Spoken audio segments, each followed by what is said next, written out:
ರವಿವಾರ ಪಾಟ್ನಾದ ಗಾಂಧಿ ಮೈದಾನದಲ್ಲಿ ನಡೆದಂತಹ ಮಹಾ ರ್ಯಾಲಿಯಿಂದ ದಿಲ್ಲಿಯ ಗದ್ದುಗೆ ನಡುಗ್ಬಿಟ್ಟಿದೆಯಾ? ನ್ಯೂಸ್ ಚಾನೆಲ್ಗಳು ಕೆಲವೇ ನಿಮಿಷಗಳಲ್ಲಿ ಆ ಮಹಾ ರ್ಯಾಲಿಯ ನೇರ ಪ್ರಸಾರವನ್ನ ಕಟ್ ಮಾಡಿದ್ಯಾಕೆ? ಇಂದಿರಾ ಗಾಂಧಿಯ ವಿರುದ್ಧ ಜಯಪ್ರಕಾಶ್ ನಾರಾಯಣ್ ಸಂಪೂರ್ಣ ಕ್ರಾಂತಿಯ ಕರೆಯನ್ನ ನೀಡಿದಾಗ ಇದೇ ಗಾಂಧಿ ಮೈದಾನದಲ್ಲಿ ಸೇರಿದಂತಹ ಜನಸ್ತೋಮವನ್ನೇ ದಶಕಗಳ ಬಳಿಕ ನೆನಪಿಸಿದಂತಹ ರವಿವಾರದ ಆ ದೃಶ್ಯ ದೇಶಕ್ಕೆ ಸಾರಿದಂತಹ ಸಂದೇಶ ಏನು? ತೇಜಸ್ವಿ, ಅಖಿಲೇಶ್ ಹಾಗೂ ರಾಹುಲ್ ಗಾಂಧಿ ಈ ಮೂವರು ನಾಯಕರು ಯುಪಿ, ಬಿಹಾರದ 120 ಸೀಟ್ಗಳಲ್ಲಿ ಹಾಗೂ ಅಕ್ಕಪಕ್ಕದ ರಾಜ್ಯಗಳಲ್ಲೂ ಬಿಜೆಪಿಗೆ ನೀರು ಕುಡಿಸಲಿದ್ದಾರೆ.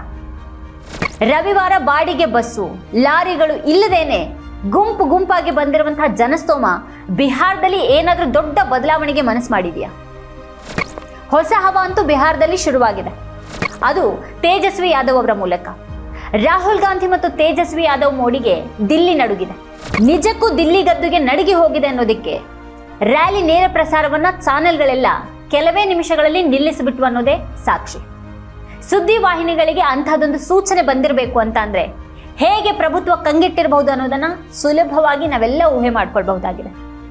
ಕೆಲವು ಚಾನೆಲ್ಗಳು ನೇರ ಪ್ರಸಾರವನ್ನ ತೋರಿಸುವಂತ ಧೈರ್ಯ ಮಾಡಿದ್ರು ಶುರುವಾಗಿ ಕೆಲವೇ ನಿಮಿಷಗಳಲ್ಲಿ ಅಲ್ಲಿಗೆ ಕಾಲ್ ಹೋಗಿದೆ, ಲೈವ್ ನಿಂತಿದೆ. ಆ ಕಾಲ್ ಮಾಡಿದ್ದು ಯಾರು? ಬಿಜೆಪಿಗೆ ಹೆಚ್ಚಿನ ಸೀಟ್ಗಳನ್ನು ಕೊಡುವಂತಹ ಯುಪಿ ಮತ್ತು ಬಿಹಾರದಲ್ಲಿನ ಈ ಸಲದ ಚುನಾವಣೆ ಹೇಗಿರಬಹುದು ಅನ್ನೋದು ಈಗ ತೀವ್ರ ಕುತೂಹಲವನ್ನ ಕೆರಳಿಸಿದೆ. ದೇಶಾದ್ಯಂತ ರಕ್ತಪಾತಕ್ಕೆ ಕಾರಣವಾಗಿದ್ದಂತಹ ಅಡ್ವಾಣಿಯವರ ರಥಯಾತ್ರೆ ವೇಳೆ ಇದೇ ಬಿಹಾರದಲ್ಲಿ ಅಡ್ವಾಣಿಯವರನ್ನ ಬಂಧಿಸುವಂತಹ ಧೈರ್ಯ ತೋರಿಸಿದವರು ಆಗಿನ ಬಿಹಾರ ಮುಖ್ಯಮಂತ್ರಿ ಲಾಲು ಪ್ರಸಾದ್ ಯಾದವ್. ಈಗಲೂ ಅದೇ ಬಿಹಾರ ಮತ್ತೊಮ್ಮೆ ಬಹುಮುಖ್ಯ ರಾಜಕೀಯ ಸಾಧ್ಯತೆಯ ಕೇಂದ್ರವಾಗುವಂತೆ ಕಾಣಿಸ್ತಾ ಇದೆ. ರಾಹುಲ್ ಗಾಂಧಿ ಕೂಡ ಅದನ್ನೇ ಹೇಳಿದ್ದಾರೆ. ದೇಶದಲ್ಲಿ ಬದಲಾವಣೆ ಆಗ್ತಿದೆ, ಬಿಹಾರದಲ್ಲಿ ತೂಫಾನ್ ಶುರುವಾಗಿದೆ, ಅದರ ಪ್ರಭಾವ ಇಲ್ಲಿಂದ ಬೇರೆಡೆಗೂ ಹೋಗಲಿದೆ ಅಂತ ರಾಹುಲ್ ಜನವಿಶ್ವಾಸ ಮಹಾರ್ಯಾಲಿಯಲ್ಲಿ ಹೇಳಿದ್ದಾರೆ. ಮೋದಿ 2-3 ಜನರಿಗಾಗಿ ಕೆಲಸ ಮಾಡ್ತಾ ಇದ್ದಾರೆ, ಅವರಿಗಾಗಿ 16 ಲಕ್ಷ ಕೋಟಿ ಸಾಲ ಮನ್ನಾ ಮಾಡಿದ್ದಾರೆ. ಆದರೆ ರೈತರಿಗಾಗಿ, ಕಾರ್ಮಿಕರಿಗಾಗಿ ಅವರೇನೇನೂ ಮಾಡಿಲ್ಲ, ದ್ವೇಷವನ್ನ ಮಾತ್ರ ಹರಡಲಾಗ್ತಾ ಇದೆ ಅಂತ ಹೇಳಿದ್ದಾರೆ. ಬಿಜೆಪಿಯಿಂದ ಜನಸಾಮಾನ್ಯರಿಗೆ, ರೈತರಿಗೆ, ಸಣ್ಣ ಉದ್ಯಮಿಗಳಿಗೆ ಅನ್ಯಾಯವಾಗಿದೆ ಅಂತ ರಾಹುಲ್ ಟೀಕೆ ಮಾಡಿದ್ದಾರೆ. ಹಿಂದುಳಿದ ವರ್ಗಗಳಿಗೆ ಸೇರಿದಂತಹ 73% ಜನಸಂಖ್ಯೆಯನ್ನ ಕೇಂದ್ರ ಸರ್ಕಾರ ನಿರ್ಲಕ್ಷ್ಯ ಮಾಡಿದೆ ಅಂತ ಅವರು ಆರೋಪ ಮಾಡಿದ್ದಾರೆ. ಪಾಟ್ನಾದಲ್ಲಿನ ರ್ಯಾಲಿ ನಿಜಕ್ಕೂ ಜನರಿಗೆ ತಮ್ಮ ತಾಕತ್ ಏನು ಅನ್ನೋದನ್ನ ಮನವರಿಕೆ ಮಾಡಿಕೊಡುವ ಹಾಗಿತ್ತು ಅಂತಂದ್ರೆ ತಪ್ಪಾಗೋದಿಲ್ಲ. ಜನರು ತಮ್ಮೊಂದಿಗಿದ್ರೆ ಅವ್ರಿಗಾಗಿ ಹೋರಾಡುವಂತಹ ಮಾತನ್ನ ಮತ್ತೊಮ್ಮೆ ತೇಜಸ್ವಿ ಯಾದವ್ ಈ ರ್ಯಾಲಿ ಮೂಲಕ ಹೇಳಿದ್ದಾರೆ. ತಮ್ಮ ಬೆನ್ನಿಗೆ ಚೂರಿ ಇರಿದು ಹೋದಂಥ ನಿತೀಶ್ ಕುಮಾರ್ ವಿರುದ್ಧ ಯಾವುದೇ ಸಿಟ್ಟನ್ನ ತೋರಿಸದೆ ಅಪಾರ ಗೌರವವನ್ನು ಪ್ರಕಟಿಸುತ್ತಲೇ ಜೆಡಿಯು ಈ ಚುನಾವಣೆಯ ಬಳಿಕ ನಿರ್ನಾಮ ಆಗಲಿದೆ ಅಂತ ತೇಜಸ್ವಿ ಹೇಳಿದ್ದಾರೆ. RJD ಅಂತ ಅಂದ್ರೆ MY ಅಂದ್ರೆ ಮುಸ್ಲಿಂ ಮತ್ತು ಯಾದವ್ ಪಕ್ಷ ಅಂತ ಕೆಲವರು ಹೇಳ್ತಾ ಇದ್ದಾರೆ. ಆದ್ರೆ ನಮ್ಮದು MY ಮತ್ತು BAAP ಪಕ್ಷ ಆಗಿದೆ. B ಅಂದ್ರೆ ಬಹುಜನ, A ಅಂದ್ರೆ ಆಗ್ಡಾ ಅಂದ್ರೆ ಮೇಲ್ಜಾತಿ, ಇನ್ನೊಂದು A ಅಂತಂದ್ರೆ ಆದಿ ಅಬಾದಿ ಅಂದ್ರೆ ಮಹಿಳೆಯರು, ಮತ್ತು P ಅಂದ್ರೆ ಬಡವರು ಅಂತ ತೇಜಸ್ವಿ ವಿವರಣೆಯನ್ನು ಕೊಟ್ಟಿದ್ದಾರೆ. 17 ತಿಂಗಳ ತಮ್ಮ ಸರ್ಕಾರದ ಅವಧಿಯಲ್ಲಿ 4-5 ಲಕ್ಷ ಜನರಿಗೆ ಸರ್ಕಾರಿ ಉದ್ಯೋಗವನ್ನ ಕೊಟ್ಟಿದ್ದನ್ನ ತೇಜಸ್ವಿ ಮತ್ತೆ ಮತ್ತೆ ಹೇಳಿದ್ದಾರೆ.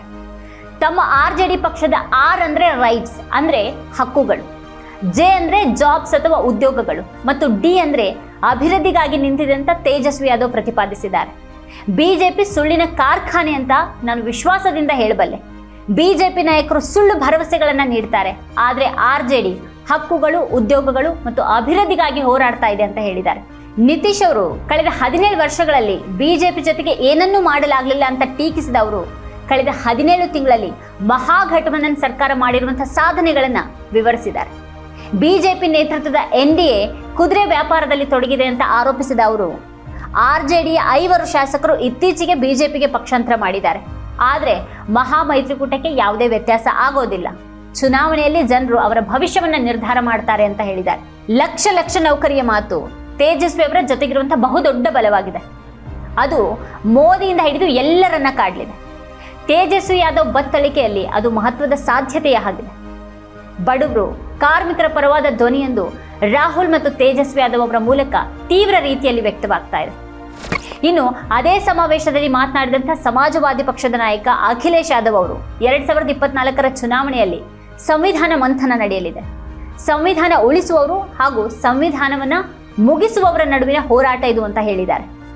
ಯುಪಿ ಹಾಗೂ ಬಿಹಾರದಲ್ಲಿ ಒಟ್ಟು 120 ಸ್ಥಾನಗಳಲ್ಲಿ ಬಿಜೆಪಿಯನ್ನ ಸೋಲಿಸೋದು ನಮ್ಮ ಮೈತ್ರಿಕೂಟದ ಗುರಿ ಅಂತ ಸಾರಿದ್ದಾರೆ ಅಖಿಲೇಶ್.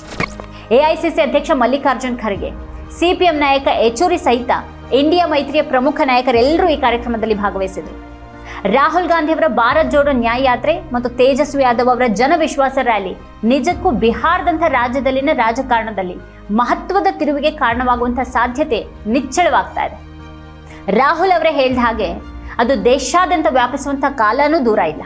ಇದೇ ಈ ಹೊತ್ತಿನ ವಿಶೇಷ. ನೋಡ್ತಾ ಇರಿ ವಾರ್ತಾ ಭಾರತಿ. ನೀವಿನ್ನು ವಾರ್ತಾ ಭಾರತಿ ಯೂಟ್ಯೂಬ್ ಚಾನಲ್ಗೆ ಸಬ್ಸ್ಕ್ರೈಬ್ ಆಗಿಲ್ಲ ಅಂದರೆ ಈ ಕೂಡಲೇ ಸಬ್ಸ್ಕ್ರೈಬ್ ಆಗಿ, ಹಾಗೆ ಪಕ್ಕದಲ್ಲಿರೋ ಬೆಲ್ ಐಕಾನ್ನ ಪ್ರೆಸ್ ಮಾಡಿ.